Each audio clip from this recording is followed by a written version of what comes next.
नमस्कार दोस्तों, मैं आज आपको रामायण के 7 कांड में से सबसे पहला कांड बालकांड के बारे में बताने जा रही हूँ। महर्षि वाल्मीकि जी के द्वारा संस्कृत भाषा में लिखा गया रामायण एक महाकाव्य है।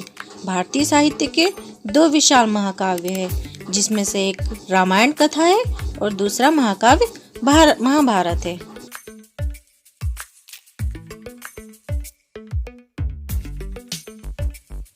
हिंदू धर्म में रामायण को एक महत्वपूर्ण स्थान दिया गया है, जिसमें हम सबको रिश्तों के कर्तव्यों के बारे में समझाया गया है।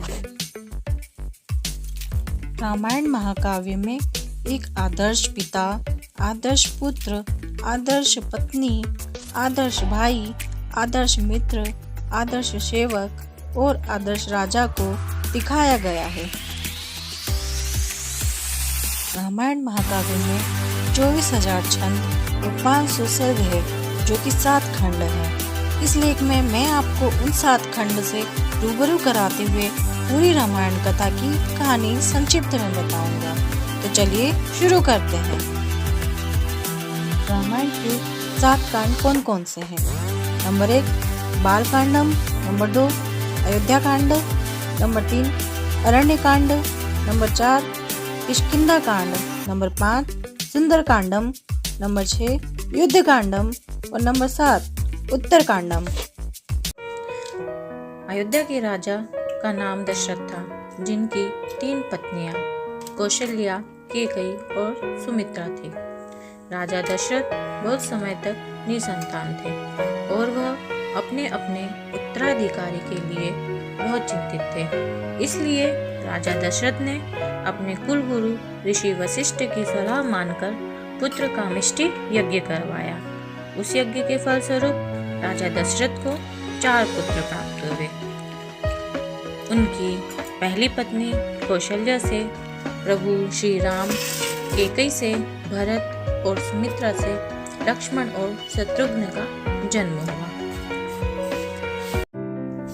जब प्रभु श्री राम 16 वर्ष के हुए, तब एक बार ऋषि विश्वामित्र राजा दशरथ के पास आए और अपने यज्ञ में विघ्न उत्पन्न करने वाले राक्षस के आतंक के बारे में राजा दशरथ को बताया और उनसे सहायता मांगी। ऋषि विश्वामित्र की बात सुनकर राजा दशरथ उनकी सहायता करने के लिए तैयार हो गए और अपने राज्य के सैनिक को उनके साथ भेजने का आदेश दिया।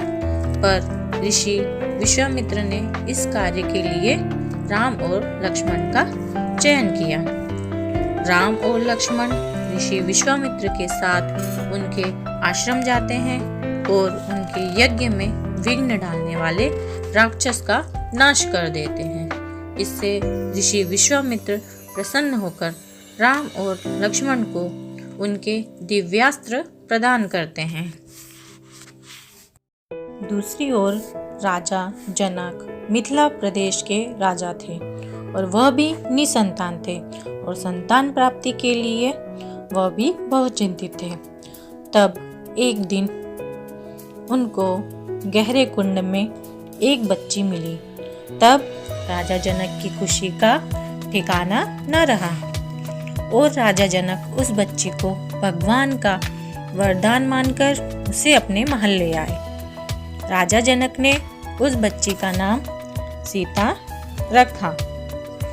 राजा जनक अपनी पुत्री सीता को बहुत ही अधिक स्नेह करते थे।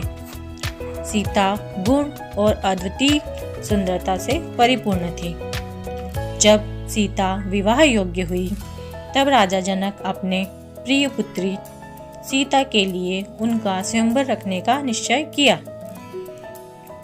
राजा जनक ने सीता के स्वयंवर में शिव धनुष को उठाने वाले और उस पर प्रत्यंचा चढ़ाने वाले से अपनी प्रिय पुत्री सीता के विवाह करने की शर्त रखी। सीता के गुण और सुंदरता की चर्चा पहले से ही चारों तरफ फैल चुकी थी। तो सीता के स्वयंवर की खबर सुनकर बड़े बड़े राजा सीता स्वयंवर में भाग लेने के लिए आने लगे। ऋषि विश्वामित्र भी राम और लक्ष्मण के साथ सीता स्वयंवर को देखने के लिए राजा जनक के नगर मिथिला पहुंचे।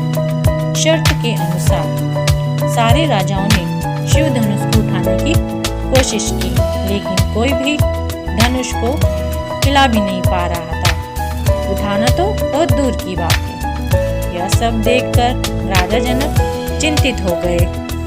तब ऋषि विश्वामित्र ने राजा जनक की चिंता दूर करते हुए अपने शिष्य राम को उठने की अनुमति दी। प्रभु राम अपने गुरु को प्रणाम कर उठे और उन्होंने उस धनुष को बड़ी सरलता से उठाकर जब उस पर प्रत्यंचा चलाने लगे तो धनुष टूट गया।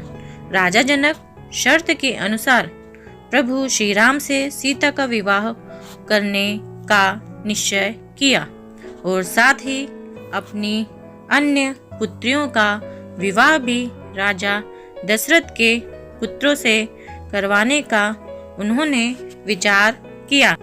इस प्रकार एक ही साथ राम का विवाह सीता से, लक्ष्मण का विवाह उर्मिला से, भरत का विवाह मांडवी से और शत्रुघ्न का विवाह श्रुतकीर्ति से हो गया।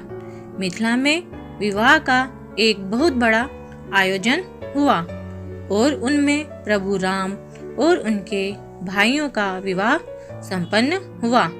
विवाह के बाद अब बारात अपने राज्य अयोध्या लौट आई और अयोध्या में मानो खुशी की लहर दौड़ पड़ी। तो भक्तजन, यहाँ पर हम रामायण बालकांड को समाप्त करते हुए अगले वीडियो में रामायण अयोध्या कांड के बारे में बताएंगे। जय श्री राम।